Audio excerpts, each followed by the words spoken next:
নমস্কার, হর হর মহাদেব। আপনি কি কখনো ভেবেছেন পৃথিবীর অসংখ্য মন্দিরে মহাদেবকে মানুষের মূর্তি নয়, বরং শিবলিঙ্গ রূপে পূজা করা হয়? কিন্তু সেটা কেন? তার পিছনে কি কোনো রহস্যময় লুকিয়ে আছে, নাকি এটি একটি প্রাচীন প্রথা? আজকের এই ভিডিওতে আমরা জানব শিবলিঙ্গ পূজার ইতিহাস, দর্শন এবং আধ্যাত্মিক তাৎপর্যের বিষয়ে। তবে বন্ধুরা, চলুন ভিডিওটি শুরু করি। প্রথমে একটি বিষয় পরিষ্কার করে নেওয়া দরকার। লিঙ্গ শব্দের প্রকৃত অর্থটা কী? সেটা হলো চিহ্ন, প্রতীক, নিরাকার এবং সত্যের প্রকাশ। অর্থাৎ শিবলিঙ্গ একটি সাধারণ বস্তু নয়, এটি একটি নিরাকার পরম মহাদেবের প্রতীক। সনাতন ধর্মে বলা হয় পরম শিবের কোনো নির্দিষ্ট রূপ নেই। তিনি সৃষ্টি, স্থিতি এবং লয়ের প্রতীক। তাই তাকে মানুষের আকৃতিতে না রেখে একটি পাথরের শিলারূপে পূজা করা হয়।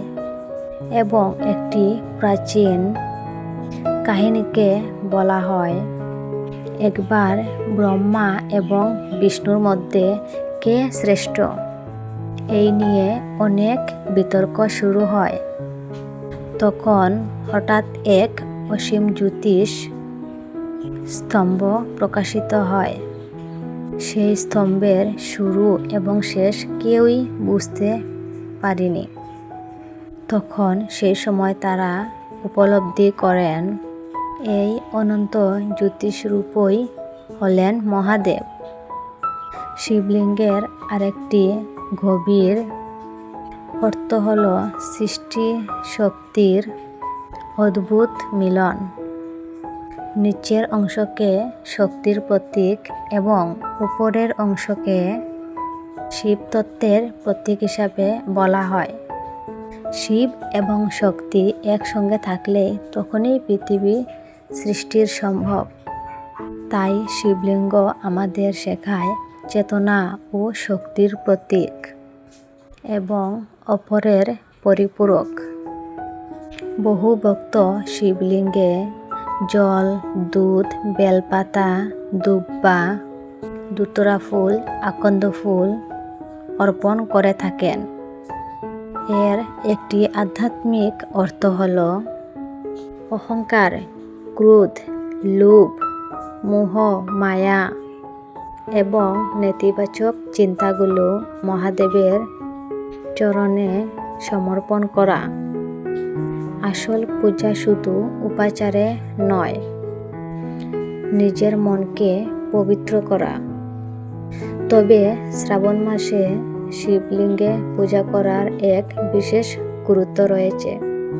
এই সময় বহু ভক্ত উপবাস করেন, গঙ্গা জল নিবেদন করেন এবং ওম নমঃ শিবায় জপ করেন। বিশ্বাস করা হয়, ভক্তি এবং নিষ্ঠার সাথে শিবের আরাধনা করলে অন্তরে শান্তি, বিশ্বাস ও সাহস, বুদ্ধি বৃদ্ধি পায়। তবে মনে রাখা দরকার, সব কাহিনীকে ঐতিহাসিক ঘটনা হিসাবে নয়, বরং ধর্মীয় ও আধ্যাত্মিক ঐতিহ্যের অংশ হিসাবে দেখা হয়। তবে বন্ধুরা, আজকের আলোচনার মূল শিক্ষা হল, শিবলিঙ্গ কোনো সাধারণ পাথর নয়, এটি একটি অনন্ত, নিরাকার, সর্বব্যাপী ও পরম চেতনার প্রতীক।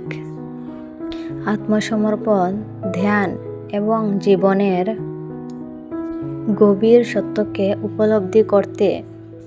তবে বন্ধুরা, এই ছিল শিবলিঙ্গের আসল একটি রহস্য। আমাদের ভিডিওটি যদি ভালো লাগে অবশ্যই কিন্তু একটি লাইক কমেন্ট এবং শেয়ার করতে কখনো ভুলবেন না। আরও আধ্যাত্মিক সনাতনধর্মী বিষয়ক ভিডিও পেতে চ্যানেলটি অবশ্যই কিন্তু সাবস্ক্রাইব করে রাখবেন। সবাই ভালো থাকবেন, সুস্থ থাকবেন। হর হর মহাদেব।